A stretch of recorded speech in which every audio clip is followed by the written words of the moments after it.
Hey guys, welcome back to my channel. It's been a minute since I filmed a vlog, but I wanted to read the new Cassandra Clare book, and so I thought I would bring you guys with me. So her new book is, I actually have it right here on my Kindle, Chain of Iron in her new Last Hour series. And it just came out I think a few weeks ago, and I actually just reread the first book, Chain of Gold in the series, just to kind of remind myself what kind of happens in that book so that I was like prepared to kind of jump right into this book. And like after finishing it like the other night, it's so good, and I actually forgot how good it was, so I'm really glad that I reread it, and I'm really excited to jump into this book.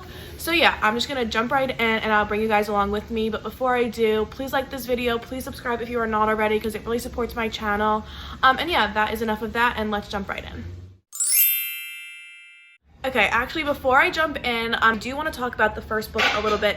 So I do just want to say that I am going to talk about Chain of Gold a little bit. So if you have not read the first book in the series, skip this video because there are going to be spoilers, but I will not spoil anything for Chain of Iron, which is the book I'm going to read in this video. So if you've read the first book and you're thinking about reading the second one, or you're excited to read it or anything, stay here. But if you have not read it yet, skip this video. It's not going to be for you because there are going to be some spoilers. Okay, so in Chain of Gold, like every other kind of Shadowhunters book, we follow our main characters who are Shadowhunters, and Shadowhunters are basically like demon fighting, downworld protecting, like angel infused humans. So basically their like mandate is to fight the demon world, the shadow world. And because they are half angel, half human, they have these heightened abilities, and they can have these runes where they can basically enhance their abilities, and they can be like faster, or they would be quieter, or they can be stronger, and all these different things. So that's kind of the preface of like the shadow world, right? So then in this book specifically, we follow our main characters, James Herondale and Cordelia Carstairs, and they're kind of our main male and female protagonists, if you will. And then we have kind of a lot of surrounding characters and supporting characters around them, including Lucy Herondale, James's brother, Matthew Fairchild, some other Lightwoods, and kind of those staple Shadowhunters names that kind of go throughout all of the Shadowhunters series that are in this Shadowhunters world, right? And so in this book, it takes place in, I believe, like the 1800s, maybe early 1900s England. And so we kind of have that historical aspect to the book as well as the fantastical aspects of the book. And so in this book, James and Lucy and Cordelia and all of them are, coming of age, 16, 18, 20, kind of around there. And London hasn't seen a lot of kind of like demon action in a while. So these Shadowhunters, while they're still trained and have all this kind of ability, they haven't really seen a lot of like demon action. So they're not really expecting anything bad to happen because London has kind of been in this like lull for a while. However, kind of right at the beginning of the book, that lull is kind of over, and they kind of face a bunch of demon attacks over and over again, and they're like, what is going on? Why are all these demon attacks coming all of a sudden, and why do they feel kind of coordinated? Because demons don't have that like mental ability to kind of like be strategic and coordinate their attacks. So they realize that there's kind of a deeper issue here, and there's like a greater demon that gets involved, and there's all these warlocks and blah blah blah, and all this kind of happens. And then on the kind of other side of the demon issues is kind of like the personal issues, right? So Cordelia has this like huge crush on James, but he's kind of smitten with this other girl, Grace. But then we kind of find out that he might not actually like her for like who she is, but because she kind of has this like, I guess you could say, spell on him. He wears her bracelet, and when he's wearing it, he's basically like under her spell, if you will, and he kind of like does everything she wants, and he thinks he loves her because of this like bracelet that's basically like brainwashing him. And kind of halfway through the book, he ends up taking it off, and he feels like freer and lighter and all this stuff. And then he realizes him and Cordelia kind of have this like thing going on. They're kind of childhood friends, and Cordelia is supposed to be Lucy's parabatai, and which is kind of like a warrior partner. So James and Cordelia kind of start bonding, and you kind of think it's going to go that way, and then right at the end, again, spoilers if you have not read the first book, do not watch any more of this video. But right at the end, when we think that James and Cordelia are going to end up together, Grace puts that bracelet back on James's wrist, and now he's kind of under her spell again. However, kind of right after that, James is about to get in a lot of trouble because he kind of set this house on fire, and Cordelia kind of steps up and is like, no, he didn't do that, he was with me all night, and in that process ruins her reputation. So then, to kind of help his friend, James proposes to Cordelia. So she's all like, this is all I ever wanted, but you're in love with Grace, and he's brainwashed to think he's in love with her, but he's doing this because, you know, he is a good guy even though he's in love with this girl, or he thinks he's in love with her. Anyway, I'm really going on a tangent here, and I'm talking a lot about irrelevant stuff. So we end with James and Cordelia engaged, but in this kind of loveless arrangement. He still thinks he is in love with Grace, whereas Cordelia is definitely in love with him. And the demon issue that we think that they beat in the first book is not completely gone. They didn't actually kill the demon because demons can't be killed. They kind of just go back to like the demon realm. And, you know, we kind of see the demon at the end being like, you know, you think I'm gone, but I'm actually right here. So we're gonna go right into the book with them being in like this fake engagement, what's going on with this demon. So yeah, that is kind of the preface. I kind of ranted a lot there, but now I'm gonna start this book and I will give you updates as I go. Hi guys, okay, it's been a minute since I checked in, and I have a lot to update you guys on about the book because I actually read like almost half of it. It's so good, I can't stop. But I really wanted to show you what just happened to Emily's car. Hold on, I'm gonna flip the screen. Yeah, so this happened to Emily's car during the day today. It was crazy. And it's actually crazy that it literally only hit her car. The root literally just came right out from the ground. Smashed her window. But missed every other car around it. It's not funny, it's actually not funny, but it's kind of funny. So yeah, you can see, I think it'll be salvageable, just some dents and whatnot, but yeah. Oh my god, I can't. Okay, yeah, I just quickly wanted to show you what happened with our car because it was literally the craziest thing. But I will update you on the book because I do really want to talk about it. But we are actually going to go play basketball really quickly.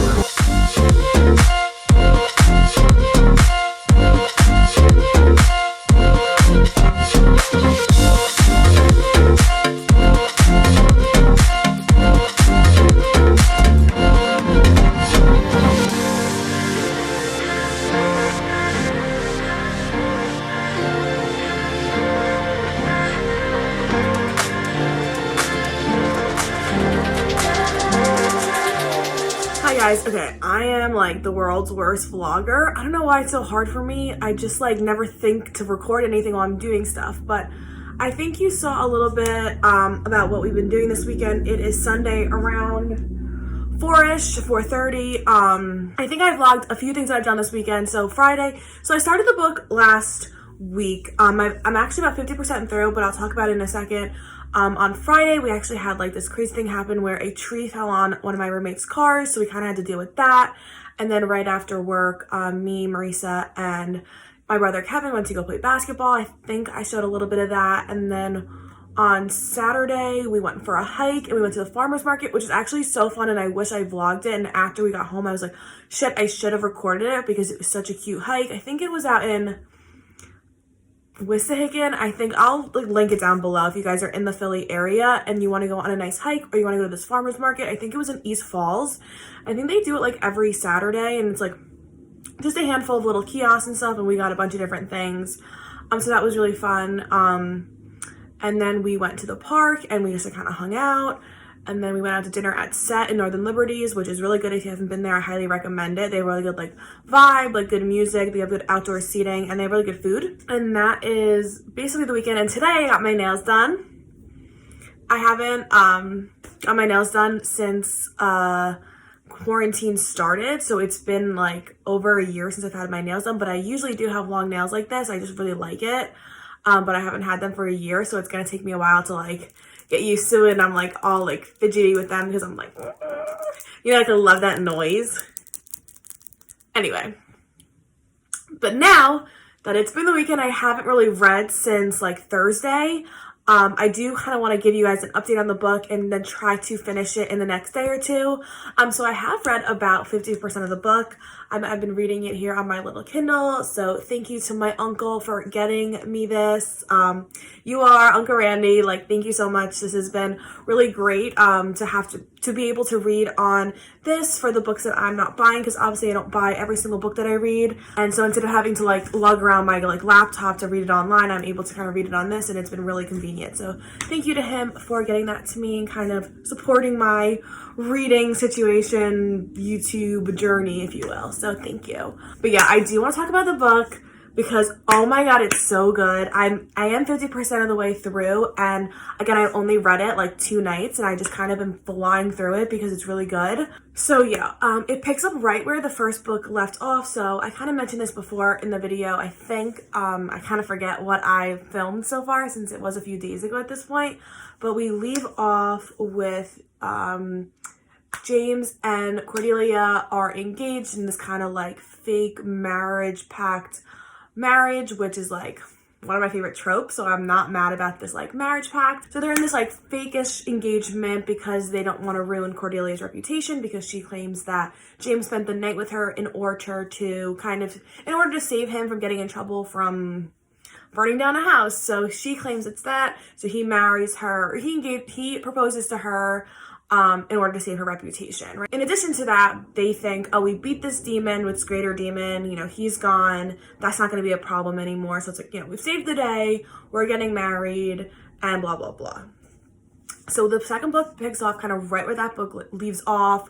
Like, no spoilers here, but they do kind of go right into the wedding, and then all this stuff kind of happens. And again, I'm not going to really talk too in detail about the book, but it's just been so good so far. It's been really fast paced, and I really like how in this book we're learning a little bit more about the characters that we were introduced to in the first book, but that we didn't really get a full kind of overarching story for them. So like James' sister Lucy is in this book a lot, and we're kind of figuring out her situation a little bit more, and her interest in this guy Jesse, who we learn in the first book. Again, if you have not read the first book, do not watch this video. Jesse is a ghost in the first book, and Lucy is like one of the only people that can see him and interact with him, and she's actually able to like touch him. And so, you know, their kind of relationship, if you will, is building in this book. And then obviously we're learning a lot more about Cordelia, and we're learning a lot more about her family, and just kind of all the first book was really focused on James and Cordelia, and this book we're getting a lot, and like Matthew Fairchild's in this book a lot more, and even Anna Lightwood. And obviously if you haven't read this book, you have no idea what those names mean, but if you read the first book and you just haven't picked up the second book yet, you know what I'm talking about. So I'm really liking how we're learning a lot more about all these other characters, and it's kind of just building this world a little bit.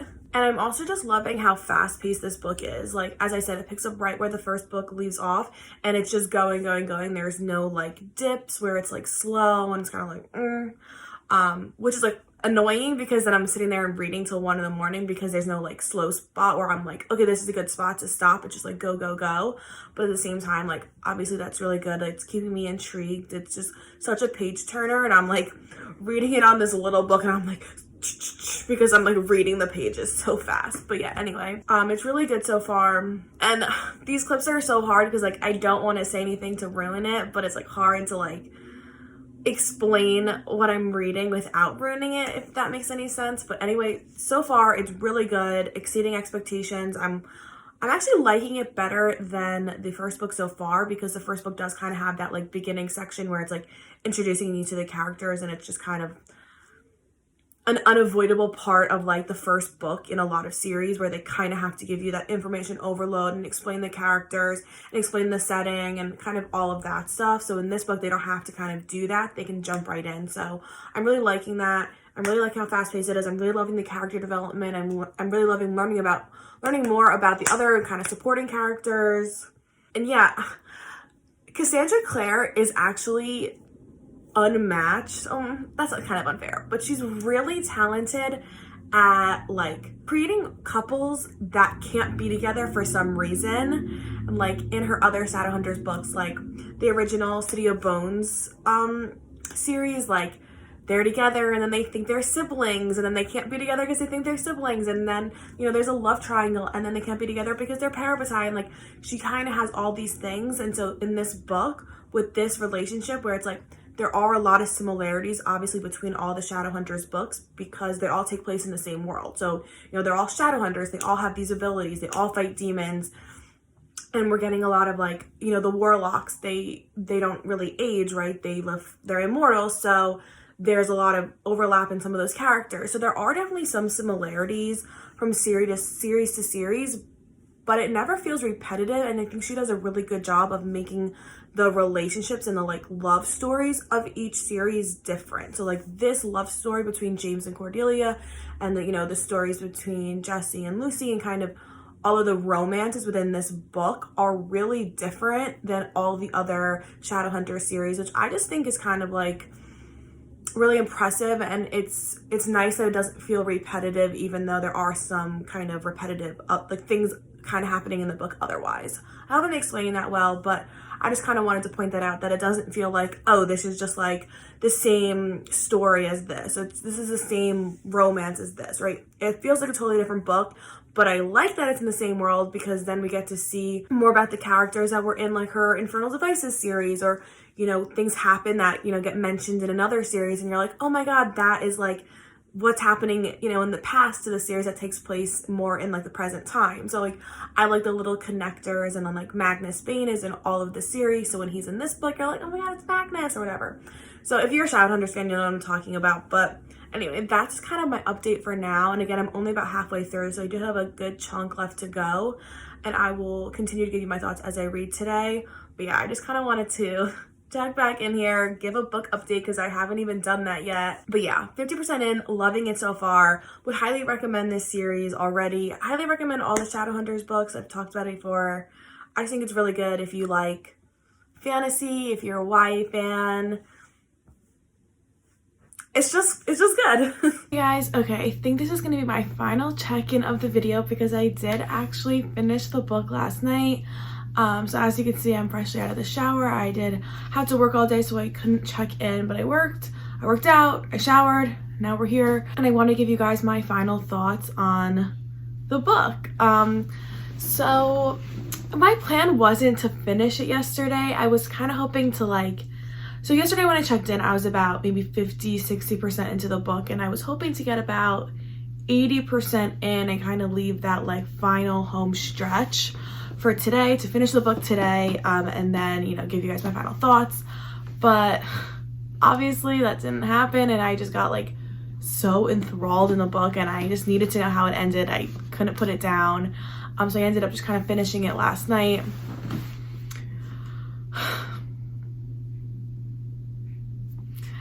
Like, I don't know why I expected anything but a gut-wrenching ending, because that's what was delivered. Like, I've seen a bunch of videos about this book when people are like, you know, it destroyed me. I'm like, that's dramatic. It destroyed me. The ending, like, why does Cassandra Clare have to do that to us? You know what I mean? Like, it's almost like rude.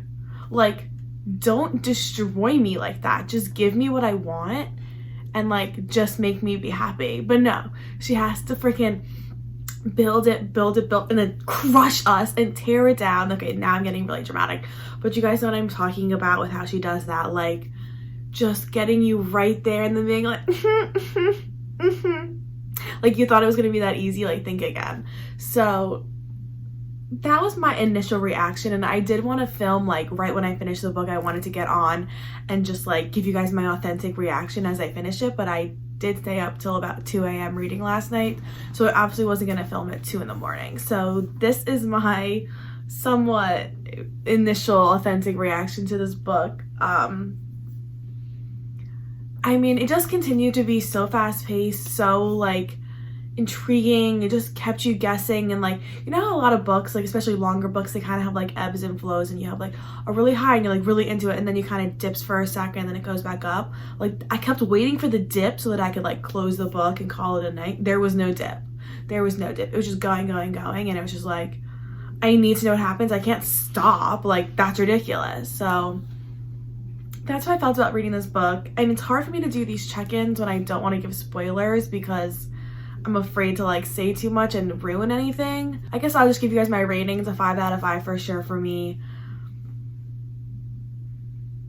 I don't know if I really have too many like edits. Like, I mean, I wish that it had the ending that I wanted, but like obviously it's the second book of the series and I think there's 3, so we couldn't get there yet. Like we couldn't have the happy ending yet. So I'm just gonna have to wait till the next book comes out, which is like painful, but yeah, definitely a 5 out of 5.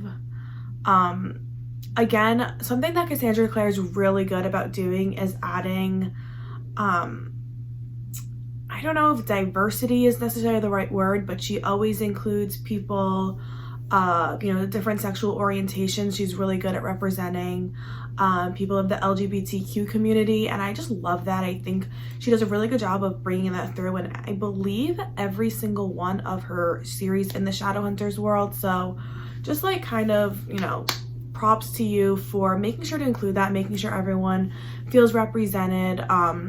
Yeah, especially in this novel when it does take place, I believe in the 1800s. So to kind of have those people be, you know, out and openly themselves when, you know, at that time it wasn't really accepted. I think that's just something that I really liked about this book and something that I really enjoyed that she included and that she does include in a lot of her books. So I just kind of wanted to kind of give a shout out there. And yeah, I guess just without really giving anything else away, I'm really excited to see kind of where the last book takes off. I think her books are a little bit predictable, like, you know, a lot of these like YA fantasies are, so there are definitely moments of like that was obviously coming and it's predictable, but I do think she does a good job of keeping you on your toes and kind of switching in, and you know, there's moments where like, oh, I didn't see that coming, or oh, that was new, or oh, I liked that twist or whatever. So I think that was really good. And yeah, I didn't really have too much else to say about it other than I would highly recommend this book. I've said it a million times, but I guess I'll say it again. Please like this video. Please subscribe if you are not already, because it really supports my channel. Please let me know if you end up reading this book. Please let me know if you like this kind of vlog style or if you like more of these sit down videos. But that is all I have. So I will see you guys in my next video. Bye.